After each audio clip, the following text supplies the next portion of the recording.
शिवसेना वैद्यकीय मदत कक्ष आणि डॉक्टर श्रीकांत शिंदे फाउंडेशनच्या माध्यमातून गेल्या 8 वर्षांपासून वेगवेगळ्या भागांमध्ये रुग्णसेवा देणाऱ्या रुग्णसेवकांना यंदाच्या महानगरपालिका निवडणुकीत पक्षाने उमेदवारी द्यावी अशी मागणी शिवसेना वैद्यकीय मदत कक्षाचे मंगेश चिवटे यांनी उपमुख्यमंत्री एकनाथ शिंदे यांच्याकडे पत्राद्वारे केली आहे। यात अहिल्यानगर महानगरपालिकेसाठी 3 सामाजिक कार्यकर्त्यांच्या नावांचा समावेश आहे।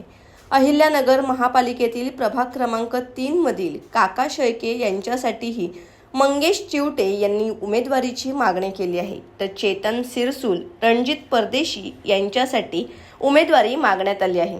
तर काका शेळके यांनी शिवसेना वैद्यकीय मदत कक्षाच्या माध्यमातून कोरोना काळात चांगले काम केले आहे, त्यामुळे त्यांच्यासाठी उमेदवारी मागण्यात आली आहे।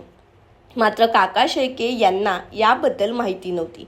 जर शिवसेना शिंदे गटाने माझ्यासारख्या सर्वसामान्य कार्यकर्त्याची दखल घेतली असेल तर त्यांच्या विश्वासास मी नक्कीच तडा जाऊ देणार नाही। त्यांना अपेक्षित असेच काम येत्या काळात करेल असं शेळके यांनी म्हटलं आहे। दरम्यान अद्यापही अहिल्यानगर शहरात युती आघाडीबाबत कोणताही निर्णय झालेला नाही। अद्याप कोणत्याही मोठ्या पक्षाचे उमेदवार अधिकृतरित्या जाहीर झालेले नाही। त्यामुळे काका शेळके यांना शिवसेना शिंदे पक्षाकडून उमेदवारी मिळते का हे पाहणे महत्त्वाचे ठरणार आहे। तर प्रभागातील नागरिकांनीही कोरोना काळातील अनुभव सांगताना शिवसेनेच्या निर्णयाचे स्वागत केले आहे। आता मला तुमच्याकडूनच हे समजलेलं आहे की बुवा आमच्या मंगेश चिवटे साहेबांनी की नगर शहरातून जी होणाऱ्या महानगरपालिकेची शिफारस माझे बी नाव त्यामध्ये टाकण्यात आलेलं आहे आणि ते पत्र शिंदे साहेबांना देण्यात आलेलं आहे, आमच्या नेत्यांना। तर मला तर म्हणजे माझ्यासाठी ही गर्वाचीच बाब आहे। आणि वैद्यकीय क्षेत्र म्हणजे ज्या दिवशी सीएम साहेब एकनाथजी शिंदे साहेब सीएम झाले त्या दिवसापासून तर आजपर्यंत वैद्यकीय मदत कक्षाची जी कामं झालीत ते आत्तापर्यंत तरी कोणत्याच पक्षाने केलेले नाहीत आणि ज्यांची बी सत्ता असेल कोणी नाही केले, पण तेवढे आमच्या शिंदे साहेबांच्या नेतृत्वाखाली आम्ही सगळे जसे उभा राहिलो आणि आम्ही ते मदत केली आणि प्रत्येक नागरिकांपाशी गेलो। कोणाला काही वैद्यकीय मदत लागली तर आम्ही अहोरात्र त्यांच्यासाठी उभं राहिलो।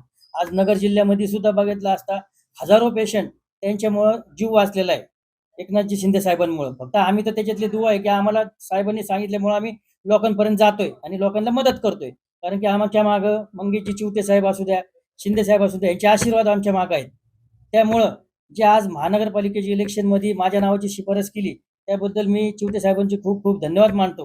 आणि शिंदे साहेबांनी जर मला हे म्हणजे हे दिलं की तिकीट दिलं तर मी 100% त्या गोष्टीचं सोनच करून दाखवीन आणि शिंदे साहेबांना माझ्या नावाचं आयुष्यभर गर्व राहील की आपल्या एक सैनिकांनी चांगलं काम करून दाखवलं।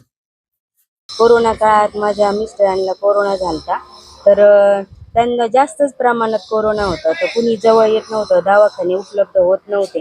पण यांच्या काका शेळकेंच्या एका फोनमुळं बेड उपलब्ध झाला आणि चांगल्या पद्धतीने वैद्यकीय मदत मिळाली त्यांना। त्याच्यामुळं व्यवस्थित तब्येत झाली त्यांची, ते घरी आले। आणि हेच नाही तर ह्या प्रभागातले जेवढ्या रुग्ण होते कोरोनाचे त्या काळात त्यांनी इतकी मदत केली का सगळ्यांचे जीव वाचले, ज्याच्या त्याच्या घरात ज्याचे माणसं सुखी आहेत आज। आणि हे कोरोना काळातलं झालं, पण आत्ता पण त्यांनी रुग्णवाहिका उपलब्ध करून दिलेली आहे की असं की रात्री बेरात्री कधी पण जर कोणाला दुखलं वगैरे तर रुग्णवाहिका उपलब्ध होती। एका फोनवर ते येतात आणि आमची समस्या सोडवतात। नागरिक म्हणून एवढंच वाटतं की त्यांना तिकीट देण्यात यावं, तर त्या तिकीट लांबच राहिलं पण ते निवडून येणार हे मला याची म्हणजे 100% गॅरंटी, कारण त्यांनी हडकोत इतके कामं केलेली ना, जिथं समस्या तिथं काका शेळके उपलब्ध होतात। त्याच्यामुळं आम्हाला म्हणजे असं वाटतं की त्यांना दिली पाहिजे उमेदवारी। म्हणजे सांगायचं म्हणजे लाईटीचं काम असू द्या, रस्त्याचं काम असू द्या, ड्रेनेजचं काम असू द्या, सगळे कामं ते एकदम चांगल्या रीतीने पार पाडतात। सगळ्या गोष्टी बोलवलं की पटकन ते येतात ते कामं करायला, असं नाही। मी रात्री जरी हाका मारली तरी ते कामाला दवाखान्यात असू कशाला असो गाडी घेऊन स्वतः येऊन ते आम्हाला नेतात वगैरे सगळ्या गोष्टी एकदम याच्यामध्ये। म्हणजे नगरसेवक जसं हवं तसं ते आम्हाला सगळ्या गोष्टींनी मदत करतात, एकदम घरच्या सारख्याच परिस्थितीमध्ये एकदम सांभाळून घेतात, करतात बी सगळ्या गोष्टींनी मदत ते आम्हाला। आणि उमेदवारी त्यांना मिळावी अशी आमची इच्छा आहे आमच्या वार्डमधून। माझ्याच मिस्टरांना